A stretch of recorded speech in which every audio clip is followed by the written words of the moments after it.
नमस्कार, PBN 7 के Hindi news bulletin में मैं मोहसिन अहमद खान आपका स्वागत करता हूं। मैं साक्षी श्रेयसी। चलिए बढ़ते हैं आज की फटाफट खबरों की ओर।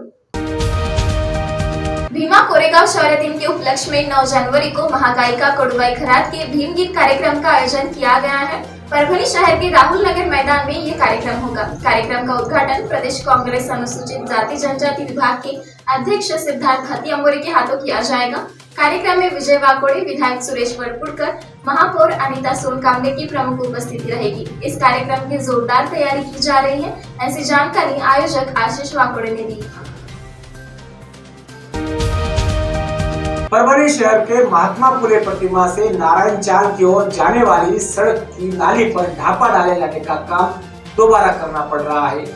8 दिन पूर्व ही ढापा डाला गया था, पर ढापा डालने के बाद तुरंत उन वाहन चालकों ने उस पर से अपने वाहन ले गए, जिसकी वजह से ढापा टूट गया। इसकी वजह से महानगर पालिका को दोबारा ढापा का निर्माण कार्य करना पड़ रहा है। इसके चलते नागरिकों को यातायात में समस्या आ रही है। इस सड़क पर पहले से ही गड्ढे बन गए हैं और अब ढापे का काम दोबारा किए जाने से नागरिकों को यातायात को लेकर दिक्कतों का सामना करना पड़ रहा है। परभनी जिले में कोरोना मरीजों की संख्या बढ़ती जा रही है। कोरोना की रोकथाम के लिए जिला प्रशासन की ओर से उपाय योजना पर अमल कर रहा है, लेकिन शहर में नागरिकों द्वारा कोरोना नियमों की अनदेखी हो रही है। जिले में होटल, सब्जी मंडियां, साप्ताहिक बाजार आदि में नागरिक बिना मास्क लगाए घूमते दिखाई दे रहे हैं। सोशल डिस्टेंसिंग का ध्यान नहीं रखे जाने से परभनी शहर के पिछले 8 दिनों में कोरोना मरीजों की संख्या में लगातार बढ़ोतरी देखने को मिल रही है। पिछले 2 महीनों से राज्य परिवहन महामंडल के कर्मचारियों की हड़ताल जारी है। हड़ताल को लेकर सरकार और कर्मचारियों में कोई समझौता नहीं हो पा रहा है, जिसके चलते परभनी में पाथरी डिपो के 130 कर्मचारियों ने राज्यपाल और मुख्यमंत्री को तहसीलदार के माध्यम से ज्ञापन भेजकर इच्छा मरण की मांग की है। हड़ताल का समाधान नहीं होने से कर्मचारियों की आर्थिक परिस्थिति बदहाल हो गई है। ऐसे में गुजारे की समस्या को देखते हुए मुख्यमंत्री और राज्यपाल को इच्छा मरण के लिए मंजूरी दे, ऐसी मांग 130 कर्मचारियों ने की है। बुलेटिन में आप डालते हैं आज की बड़ी खबर पर नजर। सरकार की ओर से प्रस्तावित सूर्य नमस्कार कार्यक्रम में मुस्लिम विद्यार्थी शामिल न हो, ऐसी appeal all India Muslim personal law board की ओर से की गई है। बोर्ड के महासचिव मौलाना रहमानी ने एक पत्र जारी कर कहा है कि भारत एक धर्मनिरपेक्ष, बहुधार्मिक, बहुसांस्कृतिक देश है। इस आधार पर भारत के संविधान को लिखा गया है। इसी के तहत स्कूलों में किसी धर्म विशेष की संस्कृति को थोपा नहीं जा सकता।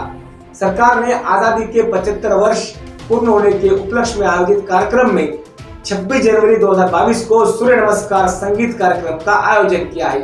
ये एक धार्मिक क्रिया है जिसमें सूरज की पूजा की जाती है। मुस्लिम सहित अन्य धार्मिक अल्पसंख्यक सूरज को सिर्फ ग्रह मानते हैं, देवता नहीं, ना ही उसकी पूजा करते हैं। सरकार ऐसे दृश्यों को वापस ले, ऐसी अपील रहमानी ने की है।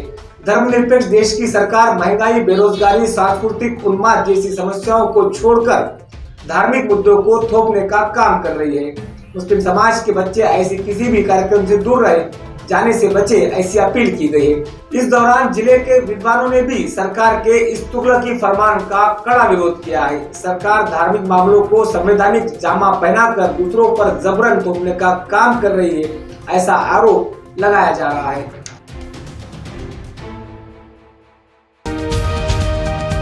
चुनाव आयोग ने शनिवार को 5 राज्यों में विधानसभा चुनाव की तारीखों का ऐलान किया है। उत्तर प्रदेश, उत्तराखंड, पंजाब, गोवा और मणिपुर में 7 चरणों में चुनाव होगा। शुरुआत 10 फरवरी को उत्तर प्रदेश से होगी। पंजाब, गोवा, उत्तराखंड में 14 फरवरी को मतदान होगा। मणिपुर में 3 मार्च को वोट डाले जाएंगे। सभी राज्यों के चुनाव के नतीजे 10 मार्च को घोषित किए जाएंगे। चुनाव आयोग ने कहा है कि कोरोना के बीच 5 राज्यों के विधानसभा चुनाव में सख्त प्रोटोकॉल का पालन किया जाएगा। 15 जनवरी तक किसी भी तरह के रोड शो, रैली, पद यात्रा, साइकिल और स्कूटी रैली की इजाजत नहीं होगी। वर्चुअल रैली के जरिए ही चुनाव प्रचार की इजाजत होगी।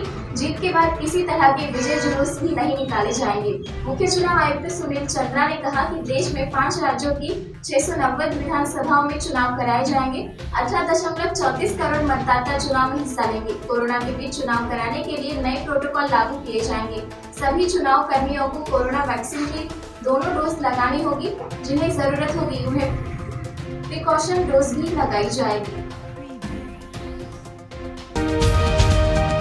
विकास कामों के लिए निधि वितरण को लेकर परभणी में जिला परिषद के 30 सदस्यों ने जिला परिषद अध्यक्षा और जिले के पालक मंत्री नवाब मलिक के खिलाफ बगावत का बिगुल बजा दिया है।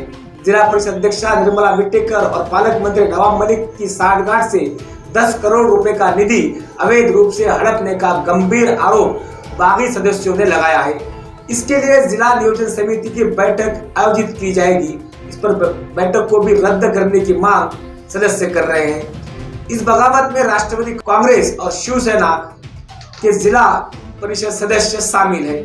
जिला परिषद में राष्ट्रवादी के सबसे अधिक सदस्य हैं। राष्ट्रवादी को महाविकास आघाड़ी के घटक दलों के विरोध का सामना करना पड़ रहा है। हाल ही में विधायक बाबाजान दुर्रानी के पार्टी छोड़ने की संभावना के बीच जिला परिषद सदस्यों की बगावत को लेकर जिले के राजनीतिक गलियारों में चर्चाएं तेज हो गई है।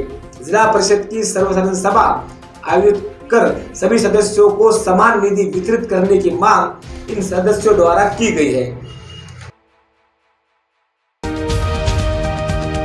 तो इसी के साथ ही आज की खबरों का सिलसिला यही खत्म हुआ। कल फिर मिलेंगे नए बुलेटिन में नए खबरों के साथ। तब तक आप अपना ध्यान रखिए। कोरोना का ओमिक्रॉन वेरिएंट तेजी से बढ़ रहा है। प्रशासन द्वारा दिए गए नियमों का पालन करें और हाँ, मास्क का इस्तेमाल करना ना भूलें। जय हिंद, जय महाराष्ट्र।